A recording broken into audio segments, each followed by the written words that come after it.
O anong ginawa mo? Paano na nangyari sa buhay mo? Ano po, kasi hindi ko ako siguro dito rin. Kasi ang goal ko kasi sa pagawin ng isang bukan at ipagulid yung aming anak. And then, commitment kasi yun eh. Nagpakasal kami. So, kailangan pa rin din namin. So, nagmakaawa talaga ako sa kanya. Sinungod ako sa harapan niya. Sabi ko, wag naman niya ako iwanan. Ayan. O, yung pagkasama naman. Oh, sige. Ay, naman. Sarap ng spaghetti, ha? Ay. Happy birthday. Salamat, ha? Teka, hindi ba ito si...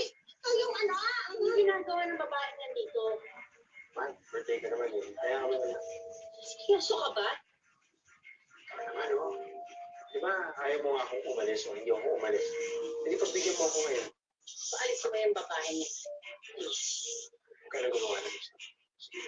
Pwede ba? Umalis ka lang. Hindi. Ano ba naman, Johnny, ha? Huwag naman ganito.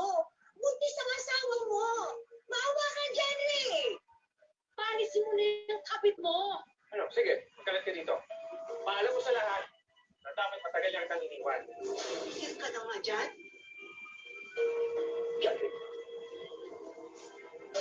Nabago mo. Ipagpapalit mo ang pag-iwan mo sa bahay niya. Alayasin. Ano ka pa? Ako yung anak niya, bakit niyo siya kapambig? Kasi, may nagtama. Sige na. Oh, saka pumunta! Johnny!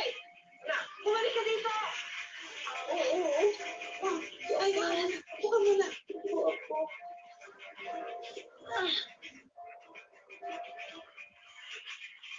Magprutas ka muna. Wala naman talaga.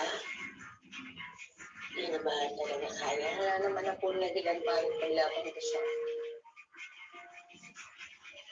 Makapili na po siya. Ano pong laban ko doon? Alam ko masakit ito nangyari sa'yo. Pero kailangan lumaban ka. Lumaban ka para sa anak mo, para sa sarili mo. At kung maghihiwalay talaga kayo ni Jacqueline, tapusin nila ng maayos.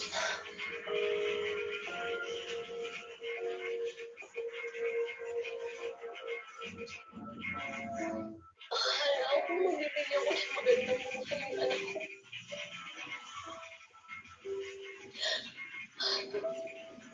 Akala ko magagawa kong iparaan sa kanya yung buong pamilya. Hindi pa rin pala. Paano po kami ng baby ko? Ganyan din ang tanong ng lolo mo. Nung ibinigay ka ng mga magulang mo sa amin, kaya ba namin?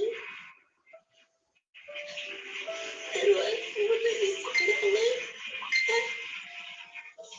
Hindi ba namin ikaw magbigay ng mga material na bagay? Pero gugustuhin ka namin sa pagmamahal ako.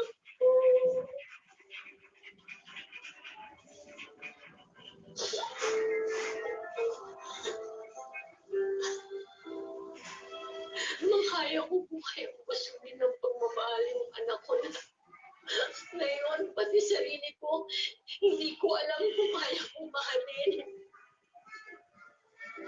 Hindi na uubos ang pagmamahal. Lalo na ng isang ina. At ang pagiging ina, hindi nangyayari yan dahil may anak ka. Nag-iina ang isang babae.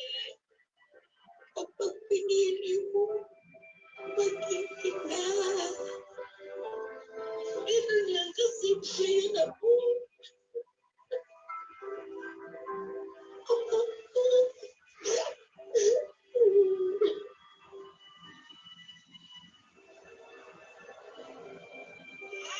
Oo na,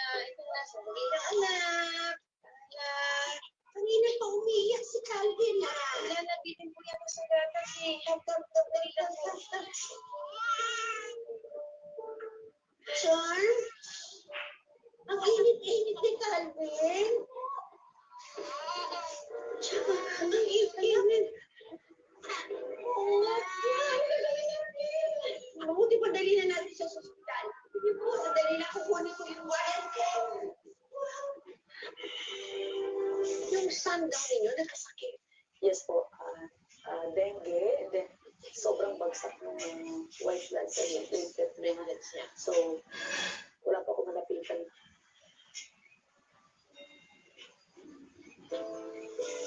Sir, maraming salamat po. Sensya na kayo pa yung pumunta sa akin. Nag-aalala lang kasi ako para sa anak mo, Charm. Kayo lang po kasi talaga yung naisipan kong lapitan para makahingi ako ng tulong sa panggastos ng anak ko. Sa totoo lang, hindi galing sa akin yan. Natatanda mo ba yung client natin na napatulong sa akin para sa bookkeeping? Si Mr. Scott Anderson, yung Phil-Am na name. Opo. Napadaan uli siya kasi kahapon sa office at hinahanap ka eh. So, nabanggit ko sa kanya ang sitwasyon ng anak mo. Willing siyang magpayang uli sa'yo ng pera. Pero dyan, ini-invite ka niya sa kanila for dinner. Alam mo na? Charm, malaki ang bill mo sa hospital. Alam mo ba, willing si Mr. Anderson na bayaran lahat ng bill mo sa hospital. Sir, nakakahiya po yun. Baka mamaya mahingin pa yung kapalit. Charm, walang ganun, Charm.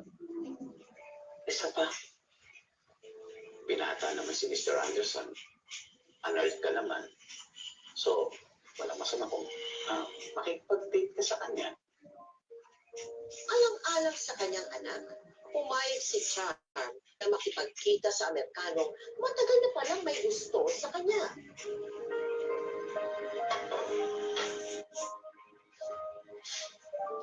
Please, take a seat. Thank you.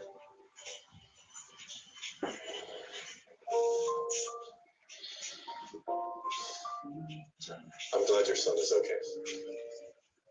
Thank you for your help, sir. Sarah, I'm not your boss. Scott Miller. I hope you enjoy the food. Looks good. Sir, I mean, Scott, marunong po pala kayo magluto. You know, I only cook for people I care about, and I appreciate.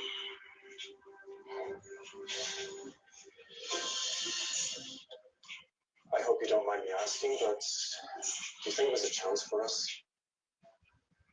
If I were to ask you to be my wife? Look, I know I'm older than you, but when it comes to love, age is just a number, right? It's not the age.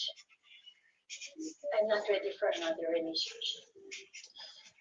I understand what you've been through, but I promise to be a better man, a better partner than your ex-husband. I'd be responsible. I'd be a better father to your son. I'd even cook for you every day. Di naglaon, unti-unti na rin napulog ang loob ni Charm sa Amerikano si Scott. Umaasang ito na ang magiging simula ng bagong buhay nilang mag-ina. Hanggang sa unti-unti nalaman ni Charm ang tunay pala nitong magtulugali.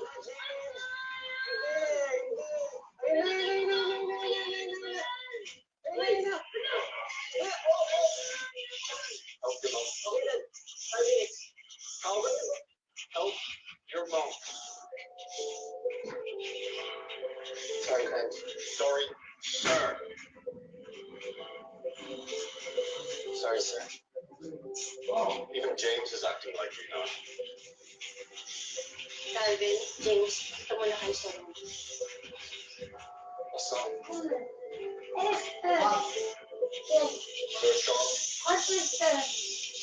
Wag. Sabi, Kobe! Kobe, doon! Charlie, you're too soft on me. It's okay to disagree now and again. I discipline them. Dapat tuminga kay Calvin doesn't respect you. Sabi ko, What do you mean? He doesn't even listen to you anymore. So it's going to be a disappointment. Kobe! Wala ko naman sa'yo. Huwag kang maganyan sa anak ko. Hindi sila mga sundalo. We're not in a military camp. Wala yung baling ko. Sana yung baling ko. No. To me. No. Got it? Wag, okay. Wag kang lalabas. Wag kang lalabas. No, no. Masyado pong mahigpit, di kami authoritarian. And then, laging pakukan, ginagawa kami mga sundalo. Hindi ko pwede na and then, Okay. wala siya lahat. Siya po lahat. And then, laging sigaw, alam mo ba? And then, yung anak ko natatakot sa ganyan.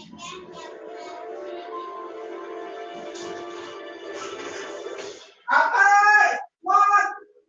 Yes! Okay!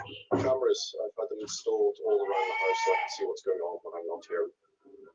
Even sa room? Yep, even in the bathroom. Why, are you planning something you don't want me to know about? What are you planning?